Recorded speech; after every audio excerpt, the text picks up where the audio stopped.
Hello বন্ধুরা, good morning সবাইকে। তোমরা সবাই কেমন আছো? আশা করি ভালো আছো। আর আমিও তো খুব খুব খুব ভালো আছি। তো চলে আসলাম আবারও একটা তোমাদের সঙ্গে মিনি ব্লগ শেয়ার করতে। আর এটা হচ্ছে জন্মাষ্টমীর দিনের ভিডিও। তো জন্মাষ্টমীর অনেক অনেক অনেক শুভেচ্ছা রইলো আমার তরফ থেকে তোমাদের সবাইকে। তো সকালবেলা উঠে আমি আগে ফুল তুলতে চলে গেছিলাম। তো ফুল তুলে আসার পর এখন আমি বাড়ির বাসি কাজগুলো ঝটপট করে নিচ্ছি। ঘর মোছা থেকে, ঘর ঝাড় দেওয়া থেকে সব কিছু আমার কমপ্লিট। আর তারপর আমি ব্রাশ করে নিচ্ছি। ব্রাশ করার পর স্নান করবো। তো স্নান করার পর এই যে এখানে আমি পুজোর সমস্ত জোগাড় করে নিয়েছি। তো চলো এখন আমি পুজোটা ঝটপট করে নেই। তো বন্ধুরা, আমার পুজো করা হয়ে গেছে। তো পুজো করার পর আমি ভাত রান্না করবো। তার জন্য এখানে ভাতের ব্যবস্থা নিয়ে নিচ্ছি। আর আজকে আমি রান্না করবো হচ্ছে আলু পেঁপে দিয়ে নিরামিষ শিঙি মাছের ঝোল। তো আজকে আমার মাছ রান্না করা একদম উচিত হয়নি। তো কী আর করা যাবে, আজকে হচ্ছে কুণালের কাছে দেখতে যাওয়ার ডেট থাকে। তো এই মাছগুলো আমি তোমাদের আগের ভিডিওতে দেখিয়েছিলাম যে শিঙি মাছ পেয়েছি, কুণালের কাছে নিয়ে যাবো। তো সেগুলো আমি যত্ন করে জল বদলে রেখে দিয়েছিলাম তার কাছে নিয়ে যাওয়ার জন্যই।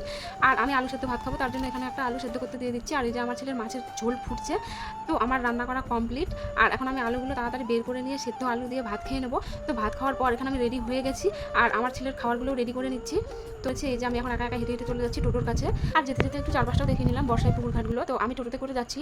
আর তারপর যাওয়ার পর আমি রাইস মিল হাটে নেমে গেলাম। আর হাটে কিছু বাজার করবো, আমার ছেলের জন্য খাওয়া দাওয়া নেবো। তো এই যে দোকানদার দাদাটা বলছে ভালো করে তোলো বৌদি, মুখটা কি দেখা যাচ্ছে আমার, দেখিয়ে দিলাম। এখানে আমি কিছু ফল নিয়ে নেবো। তো এখানে আমি নিয়ে নিলাম কিছু বেদানা আর কিছু কাজু, কারণ অন্য কিছু খেতে চায় না। তারপর আমি টোটোয় করে সোজা চলে গেলাম হোস্টেলে।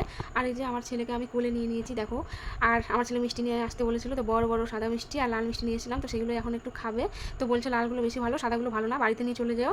তো ভাত একটু পরেই খাওয়াবো, কারণ কিছুক্ষণ আগেই নাকি ভাত খেয়েছে। তার জন্য আমি ওর টিফিন বক্সে এগুলো সব রেখে দিচ্ছি। বলছিলাম যে তাড়াতাড়ি খেয়ে নিস, না হলে নষ্ট হয়ে যাবে। তো চলো বন্ধুরা, আজকের মিনি ব্লগটা এখান থেকেই শেষ করছি। দেখা হচ্ছে নেক্সট ব্লগে। ততক্ষণ সবাই ভালো থাকবেন।